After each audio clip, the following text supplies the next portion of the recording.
खत्म, क्या मांग है? देखिए, अलीगढ़ पूरे जिले के अंदर मीट सप्लाई यहाँ की फैक्ट्रियों के द्वारा होती है, ऐसा प्रशासन कहता है।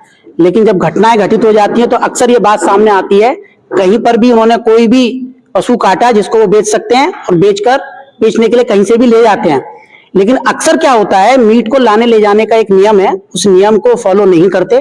कहीं ना कोई पुलिस स्तर पे या प्रशासनिक स्तर पे उनका एक ऐसा नेक्सस है जिनको वो सारे कानूनों को धता बता देते हैं। तो अभी तात्कालिक हरदोगंज के अंदर एक घटना हुई, वहां मोटरसाइकिल पर खुले में मीट लेके जाया जा रहा था जो कहीं पर भी कानून के दायरे में नहीं आता है। उस मीट को ले जाते समय वहां के सामान्य हिंदू जनता को एकदम खबर लगी कि एक गौवंश का मीट हो सकता है, और वहां थोड़ा सा लॉ एंड ऑर्डर की स्थिति बिगड़ी और वहां पर हिंदुओं को पकड़कर उनके ऊपर प्रशासन कार्रवाई कर देता है। वहां की पुलिस एफआईआर कर देती है गंभीर धाराओं में, और मीट सैंपल के लिए भेजा जाता है। और मीट सैंपल के बाद जब रिपोर्ट आती है तो वो गौवंश का निकलता है। एक तो प्रश्न ये है कि इतनी जल्दी क्या थी, जब तक जांच पूरी नहीं हुई तो आपने दोषी कैसे ठहरा दिया उनको। दूसरी बात वहां शफीक और शरीफ मीट लेके जा रहे थे और शफीक उन सबका संरक्षण कर रहे थे, पुलिस के साथ वो भी थे और उन्होंने उनको बचाने का काम किया। जबकि शफीक नाम का जो अतरौली का व्यक्ति है उसके ऊपर 20 से अधिक केस गंभीर धाराओं में दर्ज हैं। आज जब मीट निकल के आया गौवंश का है, अब वो पुलिस कार्रवाई कर रही है, लीपापोती कर रही है, जो भी कर रही है। लेकिन मेरा कहना यही है, जो एक स्थान से दूसरे स्थान पर मीट को ले जाने के सरकारी नियम है उनको कठोरता के साथ पालन कराया जाए। अन्यथा की दृष्टि में इस प्रकार की जो लॉ एंड ऑर्डर बिगड़ने की स्थिति आती है वो होंगी, क्योंकि गौवंश का नाम आते ही हिंदुओं की भावनाओं को रोका नहीं जा सकता है। एफआईआर में तो मीट फैक्ट्री से दिखाया गया, एफआईआर में जिस फैक्ट्री से भी दिखाया गया है, क्योंकि अगर मैं कोई व्यापार करता हूं, कोई दुकान चलाता हूं और मेरा रिटीन का किया हुआ कागज, छपा हुआ कागज पर मैं कोई रिपोर्ट बना देता हूं तो पूरी जिम्मेदारी मेरी है। ले जाने वाला कोई भी हो सकता है, उस पर डाला नहीं जा सकता। तो प्रशासन जिस कंपनी का भी, जिस फैक्ट्री का भी जो कागज लगा है उस पर भी कार्रवाई करे। उसे क्यों निकाला, क्या लगता है इसके पीछे?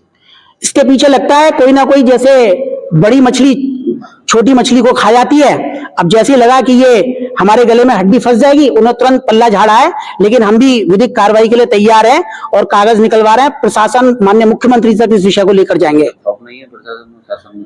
देखिए, मैं अभी ये बात तो नहीं कह सकता हूं, क्योंकि जो एसएसपी साहब हैं उनकी जो कार्यशैली लगती है थोड़ी कठोरतम लगती है। हो सकता है उनके संज्ञान में ये विषय ठीक से ना आया हो, जो अधीनस्थ कर्मचारी हैं या अधीनस्थ अधिकारी हैं उनके द्वारा कुछ लीपापोती की जा रही हो।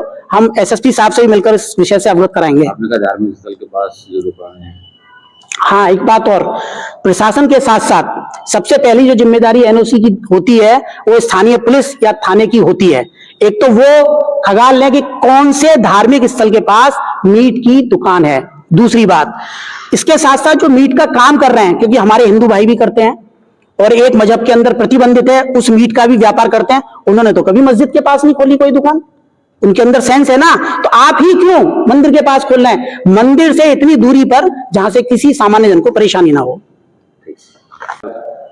देखिए, अगर प्रशासन हमारी बात को नहीं सुनता है, और एक तो हम मांग करते हैं कि ये जो भिन्न भिन्न धाराओं के अंदर में वहां के स्थानीय हिंदुओं के ऊपर में मुकदमे दर्ज कराए गए हैं, इनको खारिज किया जाए, उचित जांच के बाद में इनको खारिज किया जाए। और ये प्रश्न भी हम उठाते हैं कि वहां पर जितने भी मंदिर हैं उनके आसपास में इस प्रकार की मीट की दुकानें वो नहीं होनी चाहिए। कार्य जो भी हो रहा है वो संवैधानिक दायरे के अंदर में करना चाहिए। जैसे कि मुकेश जी ने बताया कि एसएसपी साहब की कार्यप्रणाली बहुत अच्छी है, लेकिन पता नहीं क्यों मुझे भी ऐसा लगता है कि अधीनस्थ कर्मचारी जो है वो पूरी सूचना वहां तक नहीं देते हैं। अब क्यों नहीं देते हैं ये अपने आप में जांच का विषय है। उनसे अनुरोध करूंगा मैं इसकी जांच करें, क्योंकि उनके ऊपर में और मौजूदा सरकार के ऊपर में भी कहीं कहीं आरोप लगता है। और इसके बाद में ये आप सभी को पता है कि आगे चुनाव भी आने वाले हैं, तो ये उसको भी इफेक्ट कर सकता है। और धार्मिक भावनाएं हिंदुओं की कभी उसका ध्यान नहीं रखा जाता, तो हिंदुओं की धार्मिक भावनाओं का सम्मान होना चाहिए। और जितने भी प्रकार की एनओसी जारी की जाती है, रिन्यू होती है समय समय पर, तो कहीं ना कहीं जिलाधिकारी महोदय से भी हम अनुरोध करेंगे कि सारे नियमों का पालन सुनिश्चित हो। ये ऐसा आग्रह हमारा उनसे भी है। इंटेलिजेंस का फेलियर इसको तो नहीं कहूंगा मैं, लेकिन हाँ इसको ये जरूर कहूंगा कि स्थानीय प्रशासन हिंदुओं की भावनाओं को गंभीरता से नहीं लेता है। स्थानीय लोगों की भावनाओं को गंभीरता से नहीं लेता है।